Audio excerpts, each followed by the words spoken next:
Welcome to Stress Less Obsessed, the podcast. My name is Sophie Deans, and I'm here to bring you all things on self-care, self-development, as well as lifestyle tips and hacks to keep your life as simple and stress-free as possible. So let's make a start and join me on a journey of living a life with less stress.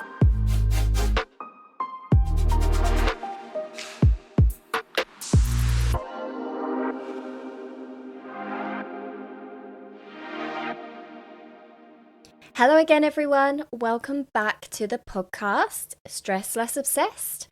It's so awesome to have you back here. And I'm diving deep into the incredible phenomenon known as the flow state today. Now, let's delve in and understand a bit more about what it is and the magic behind this state of heightened focus and peak performance, and all the other benefits as well. Okay, so jumping straight in here today. It might be a long one, so just to prepare you. So, what exactly is a flow state? Picture this, just imagine and remember those moments where you're so engrossed in an activity where the world around you seems to just fade away. Time becomes elusive, distractions vanish, and you find yourself kind of operating at a much higher level, probably at your best, absolute best. Now, this is the essence of flow. In my mind, it's basically having the optimal clear focus and a little bit like deep mindfulness. You're in the present moment, you're focused on what you're doing, and this could be revolved around any number of things. All right, so into the deep we go. I won't go too technical here, but I think it's important to understand where this concept has come from. And you might like to know that there was a psychologist called Mihály Csíkszentmihályi. If you want to look him up, the details will be in the show notes. And Csíkszentmihályi, he coined this term flow back in the 70s. Now, he described it as a mental state of complete absorption and focus, where individuals experience a sense of effortless control and a heightened sense of awareness. So that's how he described the flow state. So I guess in essence, when you're in this flow-like state, when you're in flow, you're not just going through the motions. You're actually fully immersed in the task at hand. It's not about the end goal. It's more about the joy and the fulfillment that you feel in the process itself. So you might like to think of it a bit like that famous saying, it's about the journey, not about the destination. And it's how you get to that point that you're aiming for. It should be enjoyable, it should be entrancing, and to some extent, you actually kind of just lose yourself. So think about those moments in your life where you've been so captivated by what you're doing that everything else just becomes secondary. Can you think of anything? Maybe not. If you can't, maybe you haven't been in a flow state for a while. And that's the reason I'm doing this episode, to remind you of what it's like, that it's possible, and to give you some tips on how to get there as well. Now, you might be able to relate in the past where you might have lost track of time. Perhaps you were working on a passion project, or you were becoming engrossed in a challenging workout, or maybe you were finding yourself in a state of flow during a creative endeavour. These are all instances where you've basically tapped into that elusive and remarkable state of being. You should also know that flow state is characterized by an intrinsic motivation to engage in the activity for its own sake. So it's giving you that urge to do that activity, not because you want to get to the end goal, but just because you're enjoying doing it. It's not about external rewards. It's not about recognition. It's not about the outcome necessarily. It's about sheer enjoyment and satisfaction derived basically from the process of doing. Okay, so moving on, let's talk about the benefits of flow state. I've already mentioned in the beginning how it allows an improved performance due to us being, higher engaged in what we're doing. That's a big one. So if you're working on something and you're able to get into this flow state, then you're going to find that you're more productive and the quality of your work will be higher as well. But I wanted to more so focus on more of our hobbies and our creative pursuits, because there are even further benefits when we are, I guess, doing things by choice rather than because we have to, and then we find ourselves in the flow state anyway. So when we are doing our hobbies and we find ourselves experiencing the feelings of enjoyment, of course that's going to promote happiness, positivity, and I think it can be seen as another form of self-care. I know generally we tend to think of self-care and rest and relaxation as massages, bubble baths, home day spas, getting a good night's sleep. But actually, I think doing things that you really enjoy and have put you into this flow state trance is another way to let your mind relax, let you unwind from, your work and duties and your tasks that you have to do. If you are working, it does allow you to find your experience more fulfilling. So if you find yourself in a flow state whilst doing your job, that's brilliant because it means you have fulfillment in your job and that will give you a greater sense of purpose. All of these feelings I'm mentioning, they're all positive. They all alleviate negative, stressful, anxious feelings and gives us a bit more positivity in our day-to-day. But if you're also enjoying what you're doing, it will give you that intrinsic motivation to carry on as well. So you're not finding that you feel like you're slogging away each day, just doing and just living just because you have to. You're actually wanting to go further. You're wanting to learn more and improve.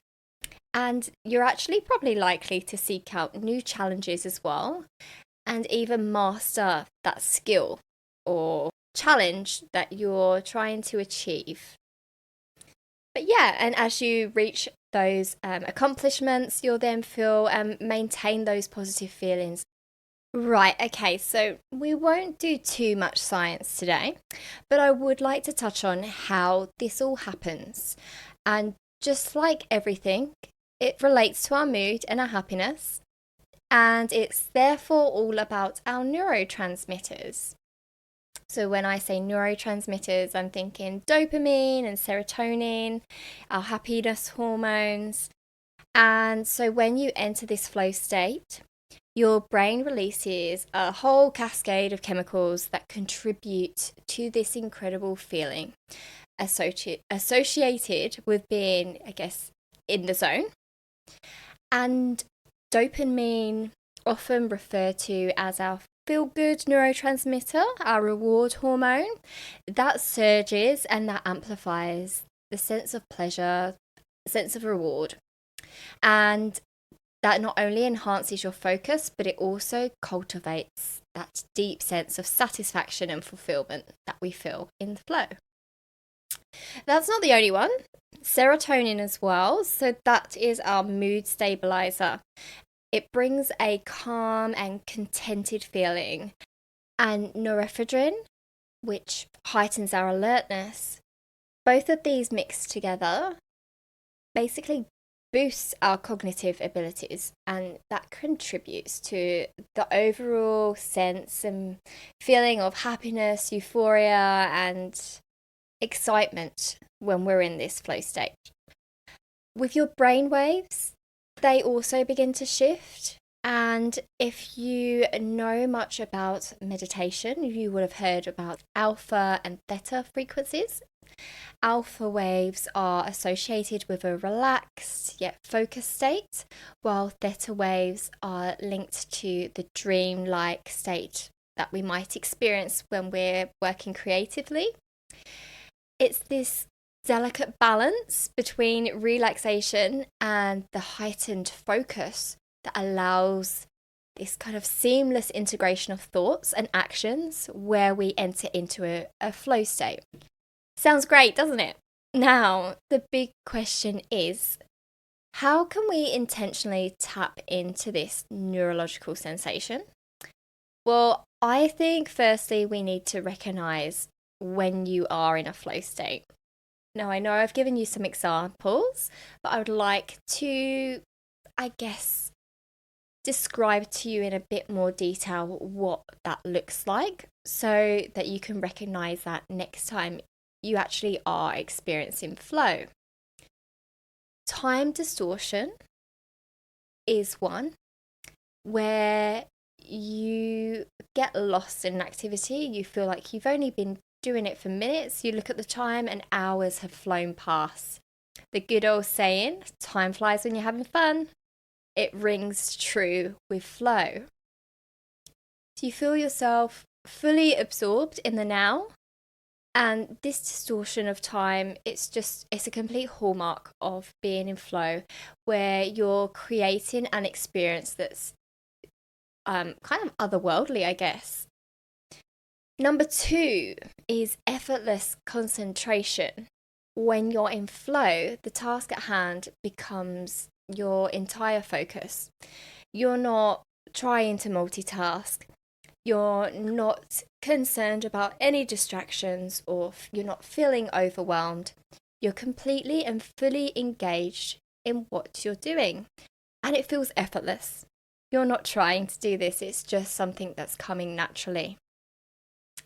Thirdly, I've already said this, I think twice so far, but intrinsic motivation is a big one.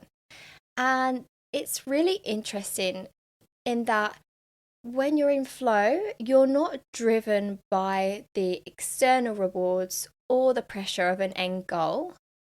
It's more, you're just happy doing what you're doing. The activity itself is the reward, if that makes sense. Whether you're writing, whether you're painting, you might be engaged in a sport, it's just the sheer joy of doing that becomes your driving force and your motivator. I say it again, it's all about the process, not the outcome. Next, 4, I would say distorted self-awareness. Some of us have sometimes a strong critical inner voice where you're constantly critiquing yourself, evaluating what you're doing, and instead you're actually doing without thinking. You're not criticizing yourself. You don't have any self-doubt over what you're trying to do. You're not second guessing yourself. Fully engaged in the present moment. That's a great benefit as well. And another one is that when you're in flow, you will have a clear goal. So I know I kind of said that you're not taking enjoyment from getting to the outcome. It's more about you have a clear sense of direction and where you're going. It's not about necessarily checking off a to-do list. It's just having a roadmap or a guiding way to where your efforts are being put. And it's kind of purposeful. Okay, the last one in identifying a flow state would be that you're able to have immediate feedback. Being in flow thrives from this loop of having continuous feedback. Whether you're learning to play an instrument, you're trying to solve a problem, if you're engaging in any task that gives you immediate feedback and allows you to adjust and refine your actions in real time, this is a really effective way or a loop that keeps you in a state of optimal challenge and engagement. So I don't know if any of that sounded familiar to you. Perhaps you haven't experienced it just yet or for a while. Sorry, I've got a frog in my throat today. But let's see how we can help you to get into that flow state again. What you need to think about firstly is, in the activity you are doing, do you have a clear goal, a clear sense of direction for your actions? Are you able to get immediate feedback? And is there a balance between skill and challenge?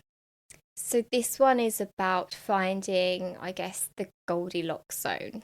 Not too easy, not too hard, the just right. When the challenge or the task or activity that you're doing matches your skill level, so that you're able to not find it too easy. It gives you a slight challenge, but it's possible for you to achieve it. Obviously, you'll get too bored if it's too easy, and if it's too hard, then you might feel overwhelmed. You might feel like it's not possible, and therefore the challenge might not quite align to you. But when you're in the zone, you'll be fully immersed in the present, knowing you can achieve it, and that will give you also motivation to get there. Also, having control over what you're doing is a way to get into the flow state.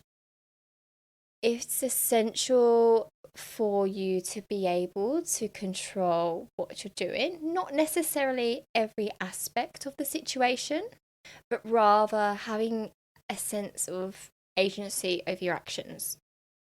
So the sense of control gives you the power then to navigate the challenges and be confident in your contribution. Otherwise, you're not able to feel accomplishment if it's out of your control completely. Does that make sense?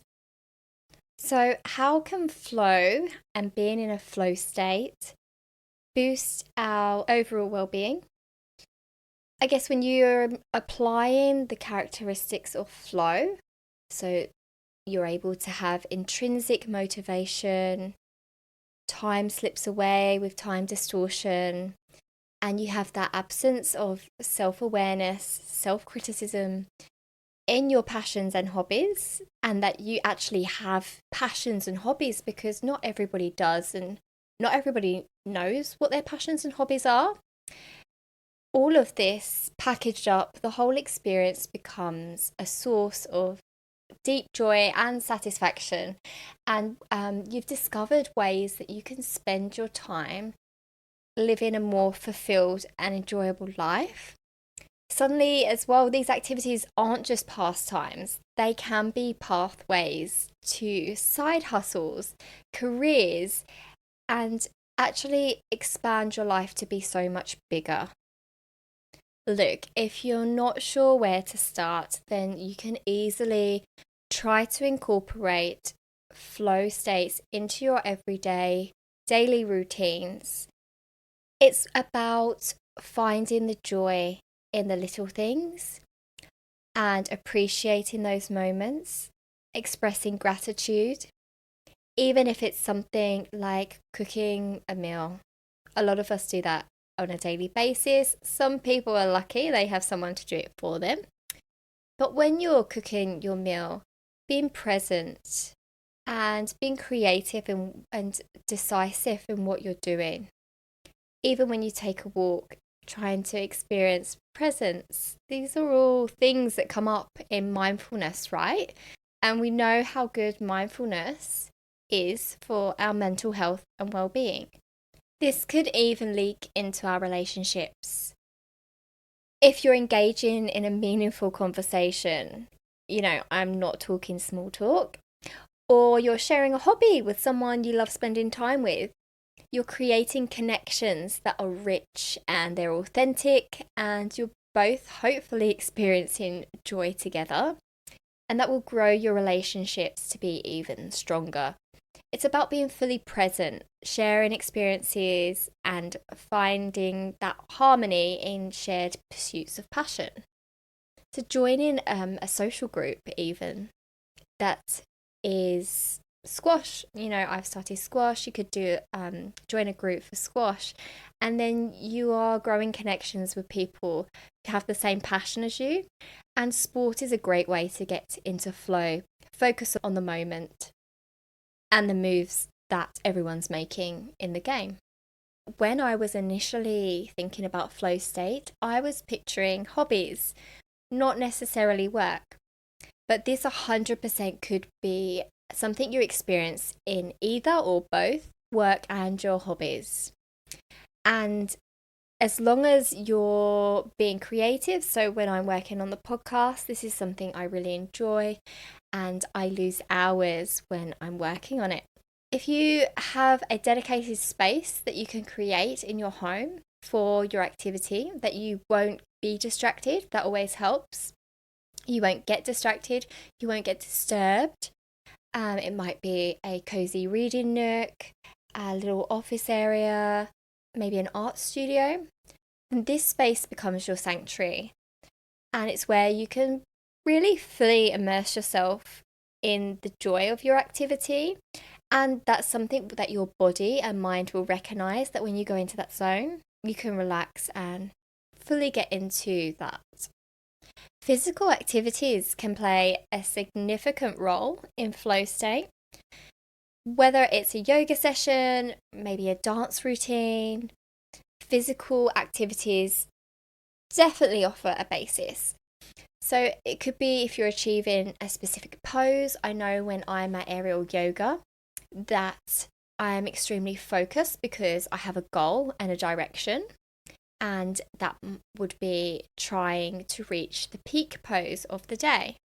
Now, even if I don't get to that end position, I still enjoy aerial yoga. I know I'm increasing my strength.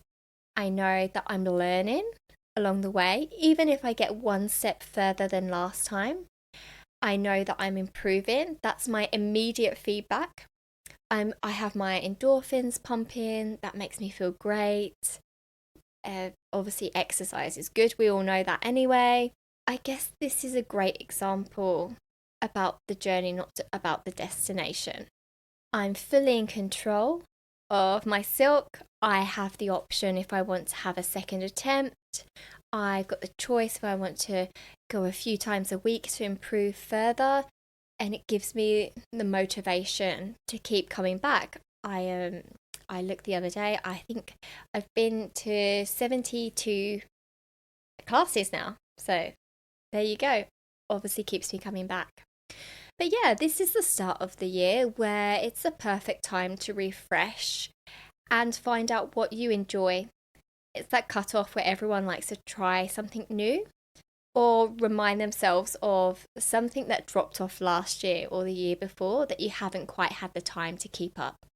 I do want to highlight that I know it sounds very similar to mindfulness and being, doing mindfulness practices. And you should know that obviously mindfulness is very important to our well-being. And I do think because it is closely linked, that flow state is also beneficial to our well-being as well. They are a bit different because flow state is actually about us being focused and engaged in our experience, whereas being mindful is about being aware. So there is a slight difference there. You can be aware and mindful without being active and engaged.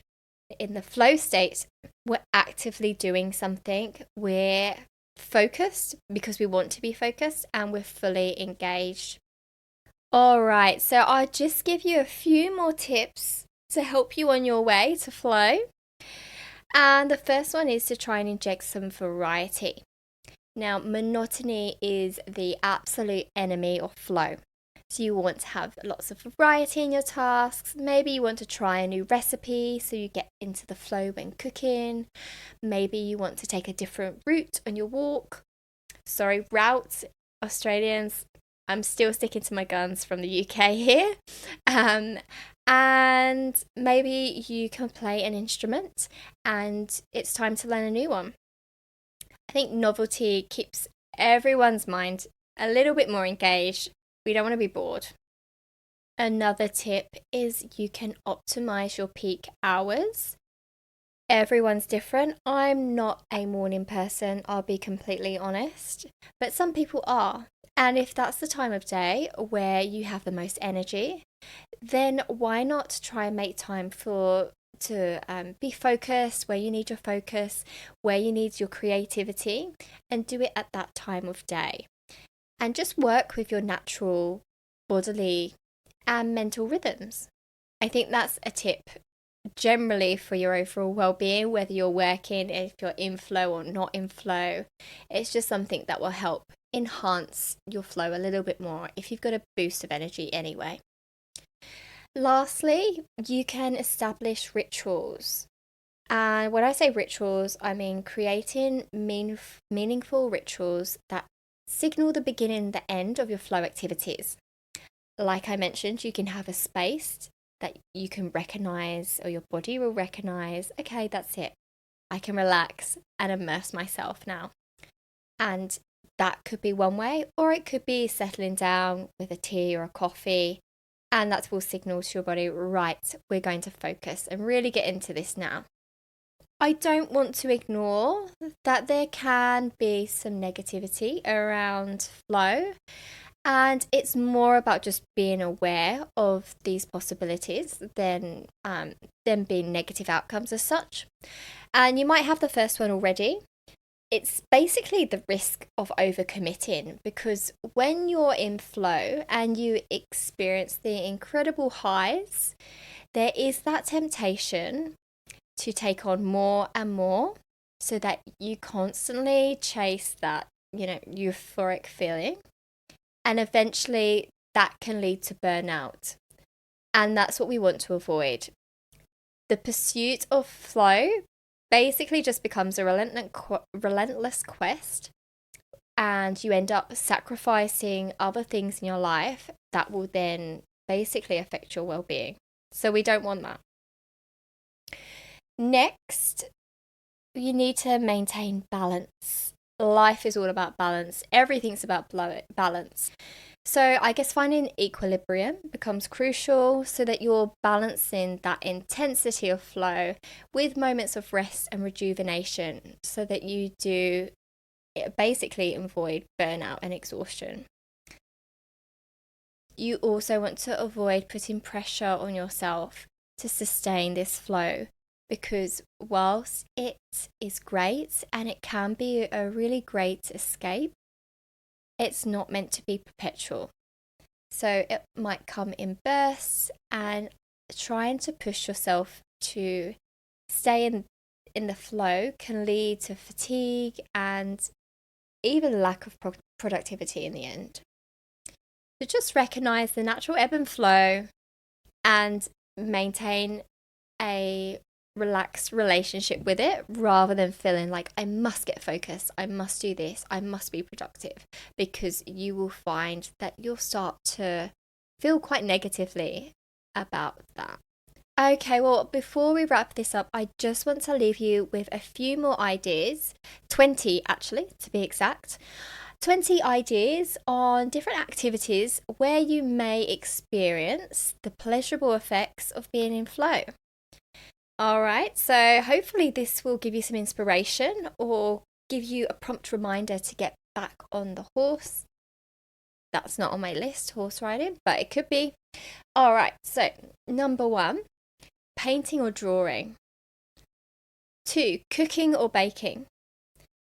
You could attend a dance class and experience flow, even at a yoga class. Maybe join in a sport. learning or playing a musical instrument if you already know how, singing, solving puzzles, reading a book, writing a book perhaps, or just writing full stop, gardening, just completing your job, so doing work, being on projects, photography. If you enjoy cleaning, then maybe even cleaning your home or just having a clear out of your closet. Making things. If you're like me, enjoy making candles, or maybe you enjoy doing things at home, a bit of a DIYer. You could experience it as swimming. If you're a gamer, I know gamers can get so lost for days when they're really in the zone and experiencing flow. Or if you're a runner, maybe you're a hiker. And the last one, you might like this, sex. Who would have thought that it is? So there you have it. There's a whole list there of different ideas that you might like to see if you can experience a flow state in. And why would you not want many of these benefits in your life? Being happier, more motivated, feeling a sense of purpose and direction. And I think just overall feeling a general sense of fulfillment in your life is really going to uplift it and make 2024 an even better year. Why not? So I would love to hear from you and know what puts you in the flow. Is there something you do already that you frequently experience a flow state from? Like I mentioned, aerial yoga is definitely mine. That is why I do it. And I've been doing it twice a week now. But yeah, please comment on my Instagram post that I have put out today. Or you can send me a DM at stresslessobsessed is the handle. And it would be really great because you might give myself or some of the other listeners an idea of what we can do this year. Don't forget to give me a follow. And don't forget to follow me on your streaming platform too. You won't miss an episode then. Thanks for listening and enjoy your flow. Don't forget to breathe and stress less. Don't forget to follow me on Instagram, Stress Less Obsessed. And thanks for listening. Until next time, breathe and stress less.